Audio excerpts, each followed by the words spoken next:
Hi, this is Mark Hughes with Karma Talks, and today we have Marilyn Schlitz with us. She is a leader in the consciousness movement and been involved in doing leadership work in that arena for years. So Marilyn, welcome.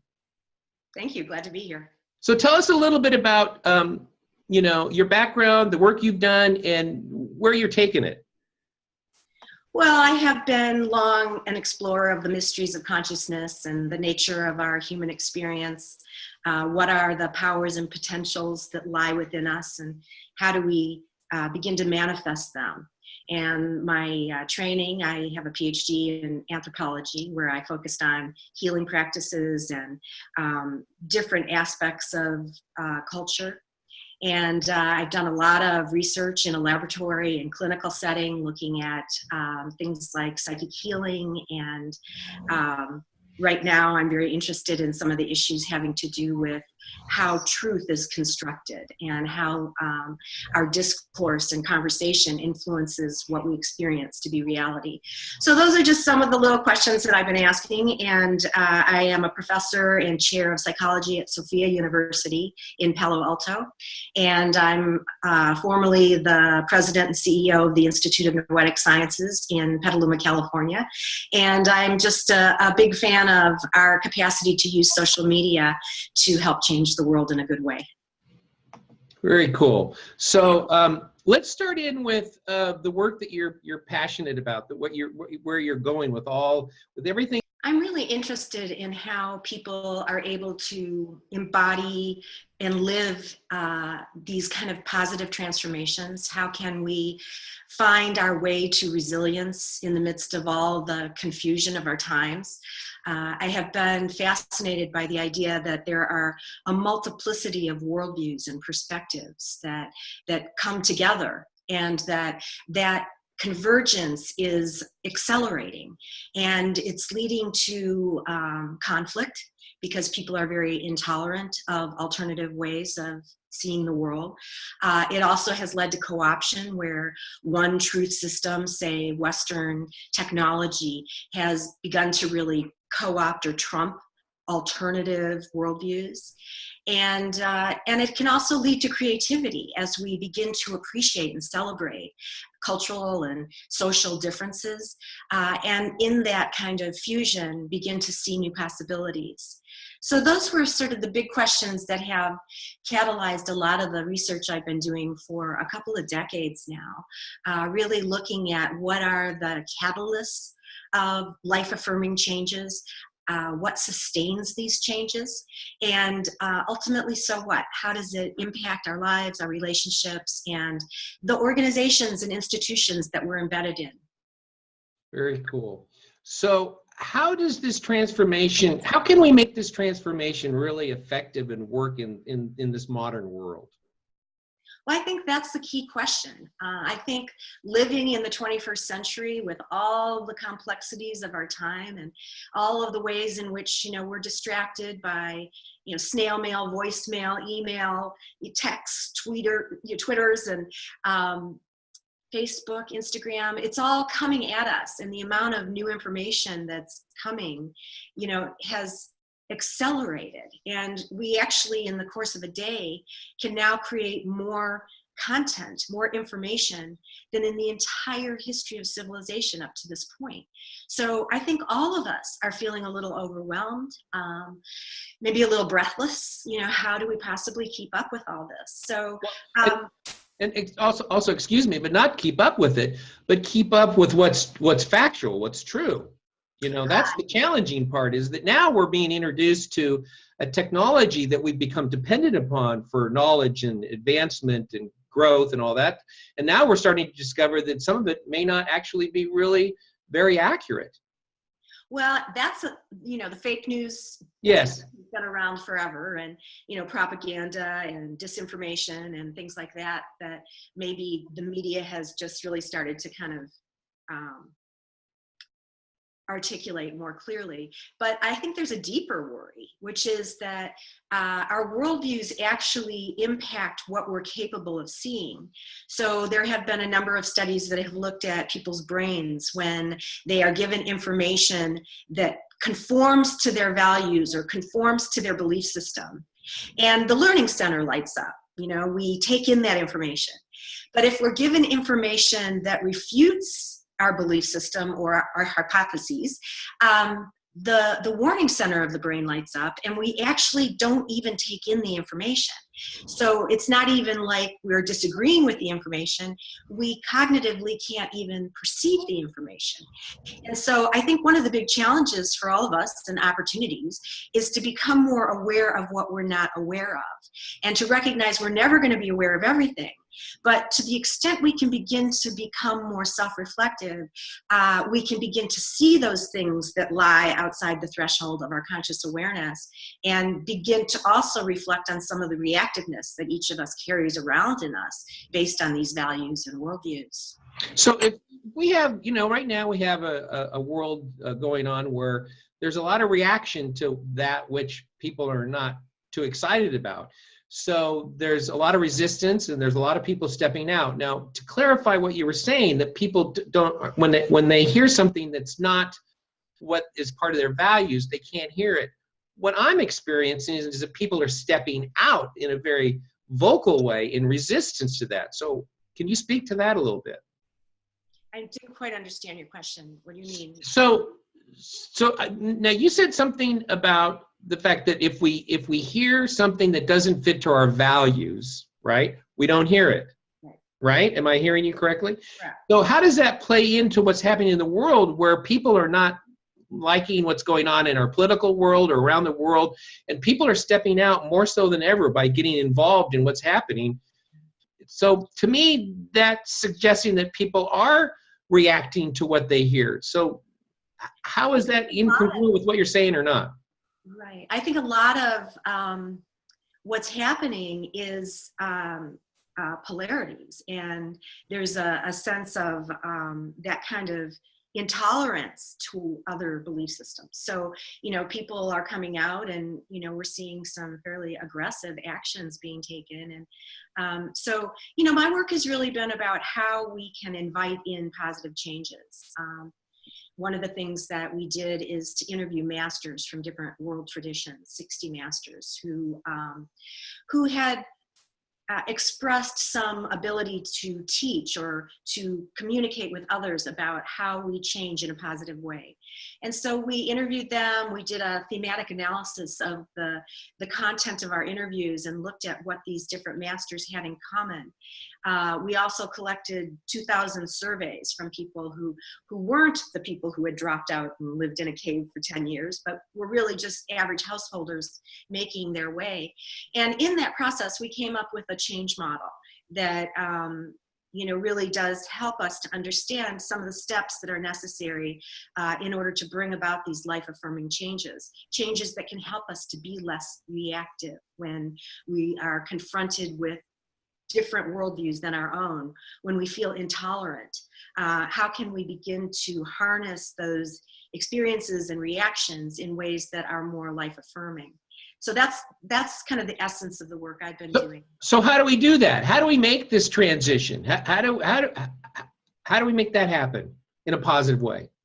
This change model that we created with my colleagues at the Institute of Noetic Sciences was based on the idea that people have some kind of catalyst. And it's often many little primers that lead to a moment where people realize the way I'm living isn't really working for me, or it's not complete, or there are, all these vast aspects of reality that I haven't been embracing.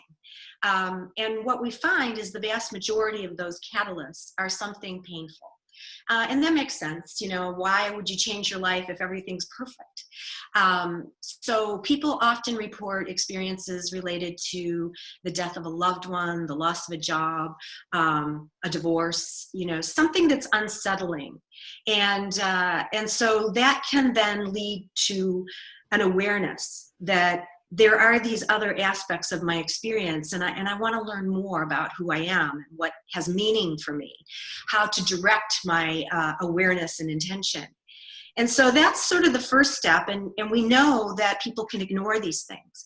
If somebody has a mystical experience, for example. People describe out of body, near death, reincarnation, whatever those experiences might be, and they don't make sense to them, they can often just forget about it or try to explain it away some other way. And so that's kind of the pitfall. You have these potentials for opening, and if you see it as a helpful thing for you, you can begin the process. And so that's just really the first step in this transformational journey. So, a lot of people are very upset about where we're at with our political climate, but the reality is that this is opening the door for us to do this work, to do this internal work, to ask these questions and to move beyond. So how do you see that evolving in the future with our society and what's all that's happening all around the globe?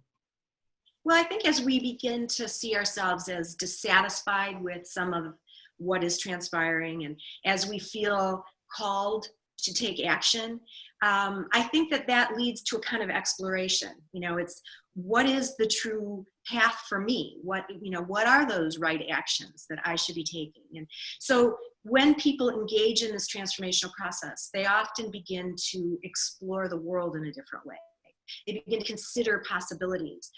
They can invite in curiosity and playfulness and paradox, things that kind of help us to see things from a different vantage point.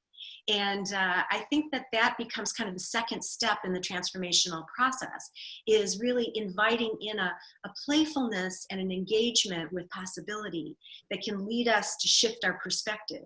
So even if the world out there isn't changing, our inner perceptions of that world can shift, and we can become more hardy, more plucky, more resilient in the face of that.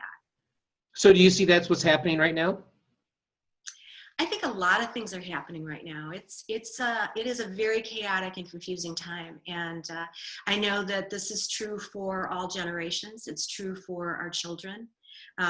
There is a lot of angst. There's a lot of drug abuse. There's a lot of violence, and that's a very painful thing to see. We're seeing a lot of intolerance toward other cultures, other religions, other worldviews, and a lot of that is leading to aggression.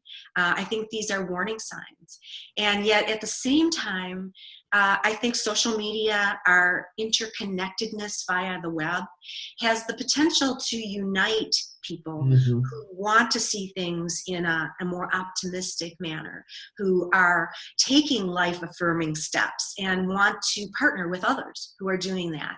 I think there's a kind of growing solidarity that connects us using these tools. And ultimately, a lot of people are engaging in different kinds of transformative practices. When I was doing my research, we looked at people who represented different perspectives. So different religions, different cultures, different genders. And in all of that, we looked for the common elements. What constitutes a transformative practice? And it can be anything from, gardening to, going to church on Sundays, to engaging in a deep meditation practice every day. Across these different kinds of practices, we found 5 elements.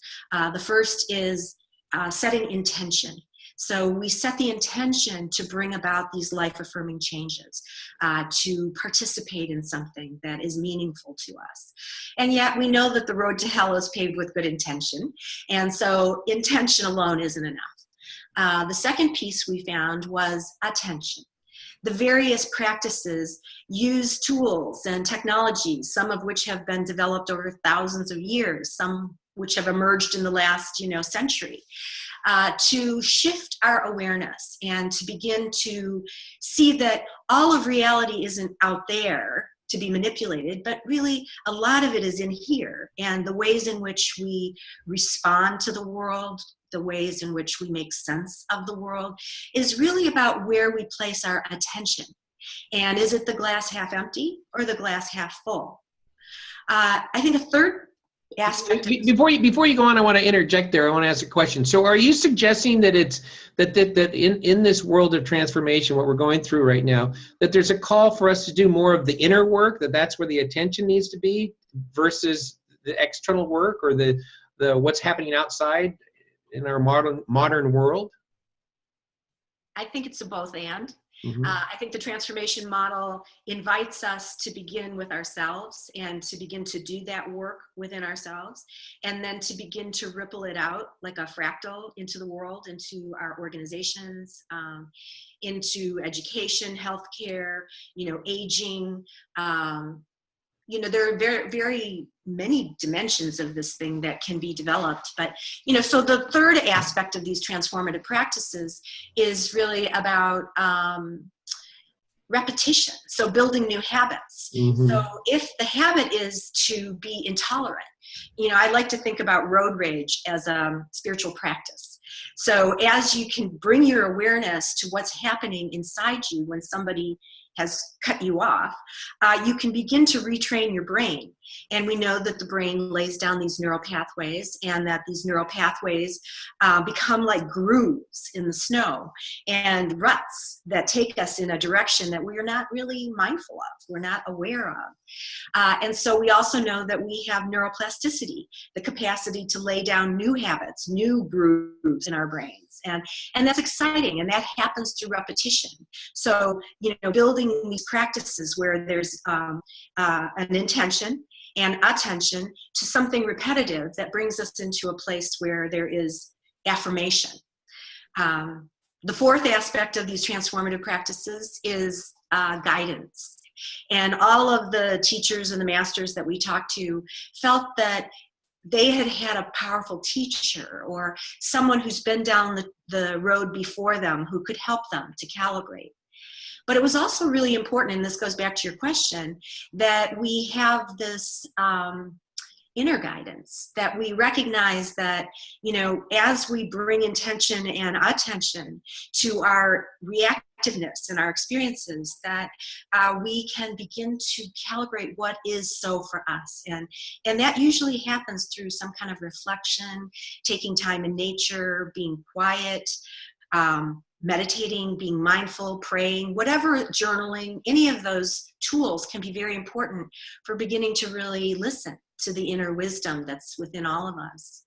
And then the fifth and final piece of this practice part is acceptance. Because oftentimes the world isn't going to change just because we want it to. And so it is recognizing that it is about that inner work that can help us to be less, reactive when we're dealing with a difficult coworker or, some frustrations in our family dynamics, or, this sense that the world is just not going in the direction we want it to. In all of those things, it's very, very important to recognize that we respond to that. And the more calibration we can bring to that, the more integrity we can bring to that, the more effective our actions will be. Wow, that's great. So we're going to take a little break right now and hear from one of our sponsors, and we'll be right back to continue our conversation with Marilyn. Let's talk about social coherence. Here's you. Who are you right now? What are you thinking? How's your attitude? What are you feeling? Your emotions. Look around. Your thoughts, attitude, and emotions, they're not just here. They're also out there in an energetic field. We all radiate an electromagnetic field. It's been measured. HeartMath calls this the energetic field environment. We know people next to you are affected by your thoughts, feelings, and attitudes, and theirs affect you too. We're all connected in the energetic field. What are you feeding the field environment? Negative energy or uplifting energy? Our scientists are exploring how we're all interconnected in the energetic field environment. In one independent study, 4 people sat around a card table. 3 of them were trained in a HeartMath coherence technique. Their heart coherence was measured before and during the experiments. What's coherence, you ask? Personal coherence is when your heart, mind, emotions, and physical systems are operating in sync and resonating in cooperative alignment. So 3 of the 4 people at the table shifted into coherence using our heart lock-in technique while the 4th person sat quietly.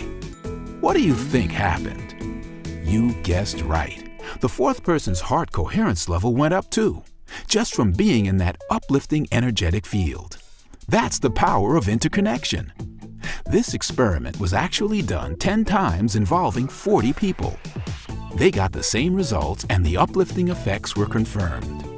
A research study at several universities was done with people standing at the bottom of a hill, wearing backpacks. Turns out that when more weight was added to the backpacks, the people thought the hill was steeper. Even more amazing, the experiment revealed that the hill didn't seem as steep when friends stood next to each other. The closer their friendship was, the less steep they thought the hill was. The quality of our relationships affect how we perceive the world. Friends lighten our load. Social coherence is a stable, harmonious alignment of relationships that enables an efficient flow of energy and communication. Researchers say that the most successful groups and organizations operate more coherently in that positive, energetic state. Now imagine the field environment that must surround athletic teams. When a California women's volleyball team heard the bench yelling, "Link up, link up," they interlocked arms and used the HeartMath's quick coherence technique. They got in sync, and to their surprise, they broke their game point record. Creating a coherent, social environment can lift others and bring out the best in all of us. HeartMath teaches individuals, families, businesses, and public agencies many techniques to increase personal and social coherence. Social coherence is much more powerful than standard positive thinking. It can be learned with simple practices like you'll find in our new e-learning programs for children and adults. We're even developing a new technology that can measure coherence in families, meetings, teams, or any group. People around the world are receiving benefits from social coherence tools and practices. As more of us practice coherence, we can create the kind of world in which we all want to live. One of deeper caring, kindness, connection, and cooperation. Know that when we are loving or filled with gratitude, our hearts radiate a more coherent signal into the environment. So, what are you feeding the field today?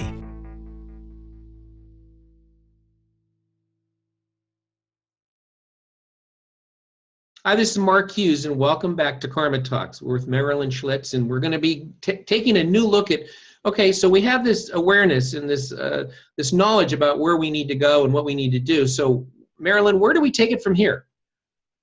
Well, I'm not sure we have that much knowledge of where we need to go. I think the world is evolving and progressing in ways that are completely unpredictable at this time. You know, we really don't know where we're headed. And I think that's one of the destabilizing things for people. And I think it's one of the opportunities, because as we think about this transformative process, there is this move from practice itself to life as practice. So how is it that we can take the challenges in life and begin to use these inner tools and capacities to respond in a way that is more whole, more potentially effective. And at least in terms of our own reactiveness, it's about the loving kindness we bring to the ticket taker at the toll booth, or, you know, the person who is homeless, or the person who pushes all our buttons. How does that become part of our work? And how do we help each other to remember that there are these goals that we can control? You know, we can control how we react to things. By and large, you know, I mean, there are some things that are beyond our awareness. But anyway, so beginning to move from me and my practice or my transformation to the sense of the we and our interconnectedness, and how do we begin to bring these principles of transformation into the lives we're leading and the ways in which we choose to communicate with each other. And then I think there's this sense of living deeply, which is what we called the book that came out of this research. And that is really a recognition of what is so, and how it is that we live into the fullness of life as it presents itself to us, as we engage it. And we do that in a way that isn't reactive, isn't, you know, based in terror. One of the things that I think is really important for living fully, living deeply, is an awareness of our own mortality. And for a lot of people, the idea of death is a very scary topic. There's a huge taboo around it. I know this because I worked with Deepak Chopra and we made a film and a book called Death Makes Life Possible. And we've been all over the world with it. There are certain conversations that have been catalyzed as a result of that work. But I also know that there's a lot of fear that's expressed for people. And if we're in denial of that inevitability, you know, it is our birthright to eventually die. How can we make peace with that? How can we plan for that? And yet, not in a way that's, you know, depressing and macabre, but affirming of this moment and making the best of it. Those are really important principles of this transformation model. So what would you say? I'm sorry. What would you say are some specific issues or steps that we can take?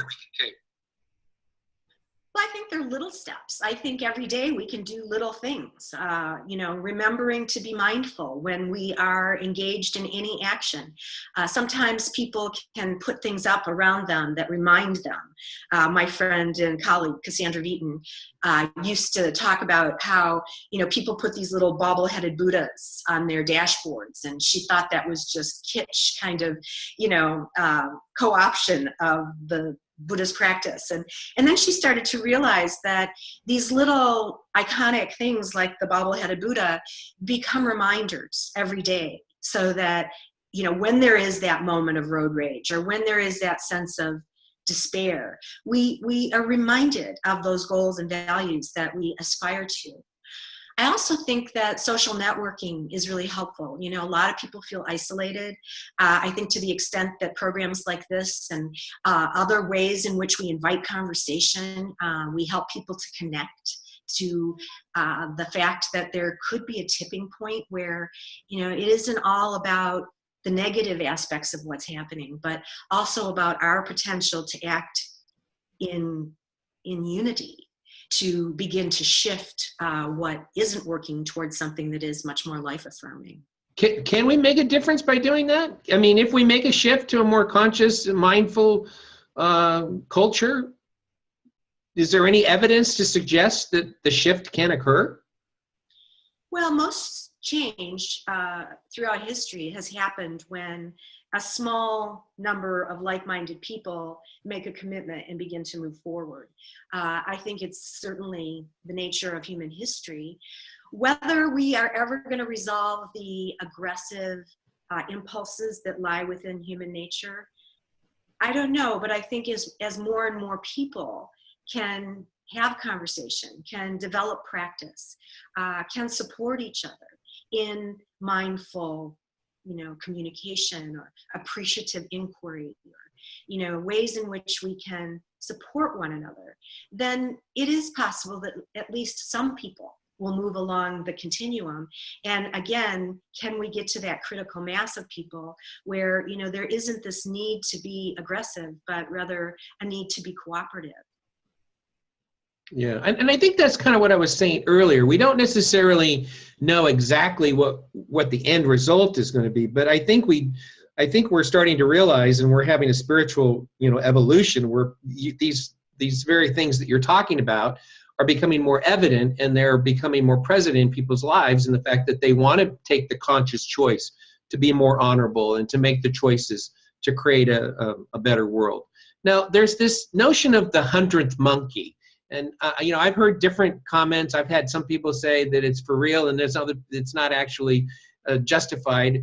But is there such a notion or a concept that the 100th monkey, that if there are enough people that make this conscious shift, we can create real change? Well, I believe that that's a beautiful metaphor. And I don't know that I think it's a literal scientific fact of the 100th monkey. Right. But I think it is a good metaphor. And I think that, again, change does happen. You know, we see it. And you can look at what has happened with mindfulness and meditation and the way it's been introduced into healthcare, into business, into organizations. You know, we can see that things like mind-body medicine were anathema 40 years ago. I mean, really heresy. And now, you know, there's not a single medical institution that I'm aware of that doesn't embrace some of these qualities. You know, so there is this appreciation for the nature of our own inner experiences. We know that a lot of health and illness, disease is stress related, and that stress is there. Again, it's not about eliminating all stress. It's about shifting how we relate to the stress, and some How we stress deal with it. positive. Yeah. Yeah, how we deal with it. Yeah. So I talk to people that try to, they want to be positive, and they're, maybe some of them are very spiritual, religious people, and they pray, and yet some of these things just, it's kind of this sense of hopelessness that some of these things aren't coming about. I mean, how do we inspire people to stay the course and to do the things that we're talking about when sometimes the world doesn't always respond in a very favorable way? Well, what is that expression? Shift happens. So we're going back to the dedication and the intention of what you're talking before, your intention about creating change. I would say I'm a pragmatic optimist. Okay. And I think that, there is a lot of suffering in this world. And, the story of Edgar Mitchell is a good one to tell. So Edgar was part of a shared intention, which was to get men to the moon and safely home. He was on the Apollo 14 capsule and had the opportunity to walk on the moon. And he talked about his epiphany on the way home. And as he was, having the opportunity to have the window seat, he was watching as the Earth, the sun, and the moon rose and set and rose and set, because the capsule was doing what they called the barbecue rotation on re-entry. And as he looked at planet Earth from, this vantage point of deep space, a view that we have all come to take as for granted, Mm-hmm. but for that moment, that was a truly new insight. And he saw this beautiful whole planet, and there were no divisions, there were no boundaries, there were no dividing lines, there were no countries or states or cultures, none of that. And he had this very painful feeling that perhaps the great frontier wasn't outer space, but inner space. And that if we could recognize that the cause of suffering on the planet is really inherent in us, not something out there, then we can begin to harness our collective intentions to speak to that. The second piece of his epiphany was when he felt this kind of unitive consciousness, that the molecules in his body connected him to the molecules in the body of the co-pilot and to the Big Bang. And so there was this sense of oneness combined with this sense that we need to shift our awareness toward the cause of the suffering and begin to own our responsibility for that suffering. And I think that, again, small actions can make big changes in the world. So is this oneness, this connection, is it an energy? Is it some sort of overall, may the force be with you? I mean, what brings this connection, this oneness together? I think, in the case of the Apollo program, just to follow the example, it was shared intention. There was a political mandate. There was a lot of excitement around discovery. It was an exhilarating time where, our collective came together to accomplish the impossible. And, we're now seeing space exploration, it changing. We have an orbiting space station. We have a Mars mission. These things were impossible. They were science fiction. So change definitely happens. Just the fact that we're having this conversation over the internet would not have happened 50 years ago. And it has now changed the whole world. Cell phones, they're everywhere. So even in the depths of the Amazon, you have people who are hooking up to satellites. It is definitely a profound moment. And it's both scary and filled with all kinds of possibilities. And, again, it's our matter of the moment. Having normal emotional responses to challenges is appropriate.